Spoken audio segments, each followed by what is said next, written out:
Hello friend, welcome to my channel learn try and repeat. ये question मुझे doubt आया है इंस्टा पे।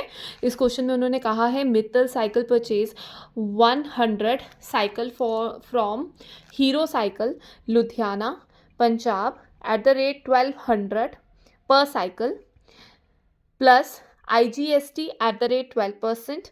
Hero Cycle allow 10% trade discount, 3% cash discount if payment is made within 14 days. Mittal cycle receive 10 cycle damage during the transit, which is returned, and Mittal cycle settle the payment in the 10 days time. तो इसकी हम entry clear करेंगे। तो सबसे पहले उसने क्या कहा है कि परचेज करे हैं, IGST भी गिवन है, हमें ट्रेड डिस्काउंट गिवन है, हमें कैश डिस्काउंट गिवन है, और उन्होंने कहा कि 14 डेज के अंदर पेमेंट हो जानी चाहिए, तो 3% कैश डिस्काउंट मिलेगा। फिर उसने कहा कि जो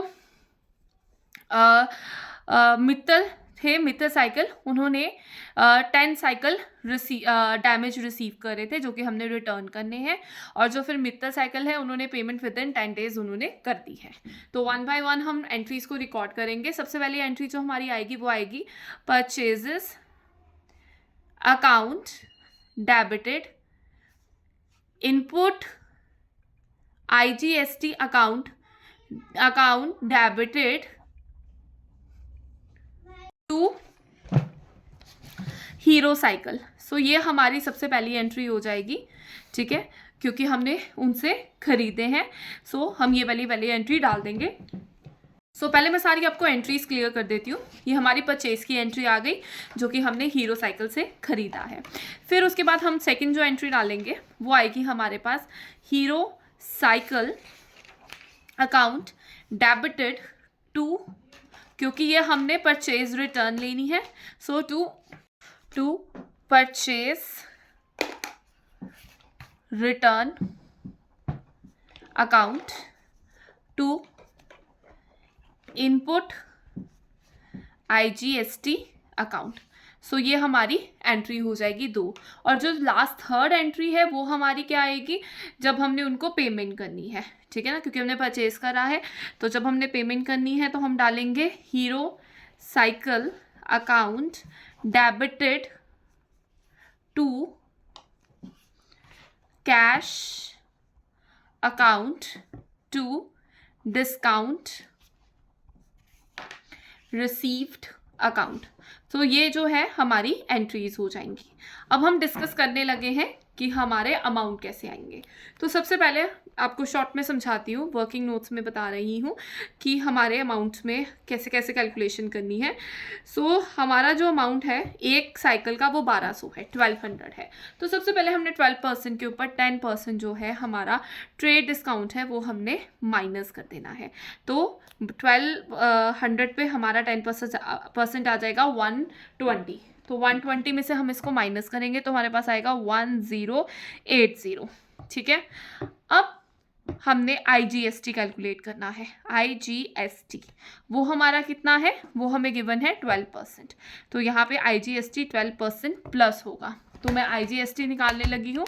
1080 के ऊपर हम लगा देंगे 12%। तो मेरे पास आ रहा है 129.6, ठीक है। आप राउंड ऑफ करके भी ले सकते हो, ठीक है। तो इसका टोटल मेरे पास आ जाएगा 1080 को टोटल करूंगी तो आएगा 1209.6, 209.6 हमारे पास ये अमाउंट आ रहा है।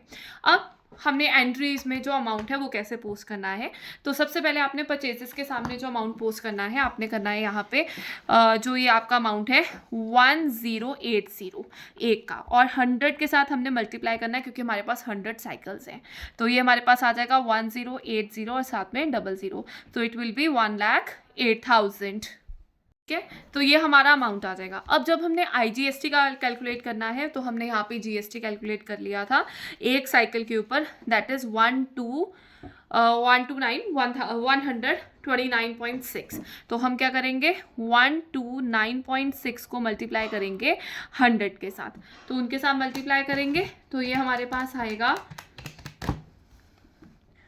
12,960, ठीक है, आप टोटल कर कर भी इधर लिख सकते हो, ठीक है, या आप डायरेक्टली इस वाले अमाउंट के साथ भी आप इसको लिख सकते हो, आंसर विल बी सेम कि दैट इज 1209.6 को मल्टीप्लाई करोगे 100 के साथ, इट इज 1209, ठीक है ना, ये दोनों डिफरेंट टर्म है, तो भी या आप इनको टोटल करोगे तो भी आपका जो आंसर है वो सेम आएगा, दैट इज 120960, तो ये आंसर आपका सेम आएगा। तो पहली एंट्री का अमाउंट हो गया। अब दूसरी एंट्री जो आपकी रिटर्न की हुई है, क्योंकि 10 साइकिल्स आपने रिटर्न कर दी है, ठीक है ना, तो इसका अमाउंट कैसे आएगा, 10 इंटू, इसमें मैंने साइकिल्स का अमाउंट पहले, साइकिल्स नंबर ऑफ साइकिल पहले लिखे हैं, अब अमाउंट लिख रही हूँ 1209.6, तो ये मेरे पास बनेगा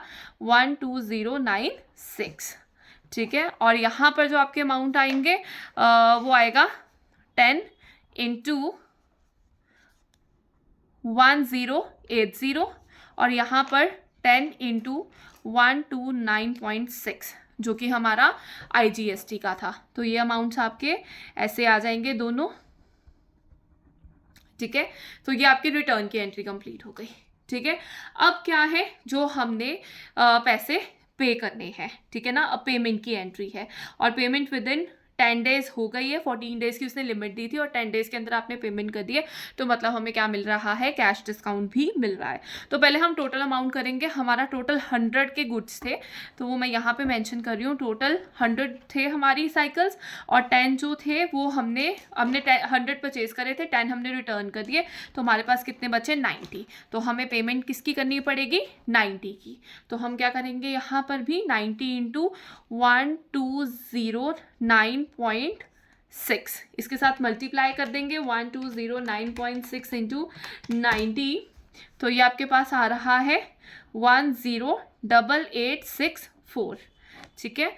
और जो आपका कैश का अमाउंट आएगा वो आपका कैसे आएगा, इसके लिए आपको करना पड़ेगा, आप पहले डिस्काउंट का अमाउंट निकाल सकते हो, आप सीधा इसके ऊपर 3% लगा लो, ठीक है, वो ज़्यादा बेटर रहेगा। 10884 जो टोटल अमाउंट आया है, इसके ऊपर आप 3% लगा लीजिए, तो इसके अंदर ऊपर 3% लगाएंगे तो हमारे पास आता है इंटू 3 डिवाइडेड बाई 100, तो आपके पास टर्म आ रही है, नंबर आ रहा है 3265.9 है, तो आप इसको 66 भी ले सकते हो, मैं यहाँ पे 66 राउंड ऑफ करके ले रही हूँ, 3266। अब इस वाले अमाउंट में से ये वाला अमाउंट जो है वो माइनस कर देंगे, और आपके पास आपका आंसर आ जाएगा कैश का, जो कि आपका आ रहा है 10559, राउंड ऑफ करके आप 8 ले सकते हैं, तो आपका ये आंसर आ जाएगा। I hope this is clear. अगर आपको इसके रिलेटेड कुछ भी डाउट है आप कमेंट सेक्शन में पोस्ट कर सकते हो, और ये जो क्वेश्चन है ये 11 CBSE के अकॉर्डिंगली ही मैंने समझाया है। अगर आपको मेरे इसमें कोई डाउट लग रहा है या मिस्टेक भी लग रही है, आप कमेंट सेक्शन में ज़रूर पोस्ट करें, और मेरे चैनल को सब्सक्राइब करना मत भूलें। Thank you.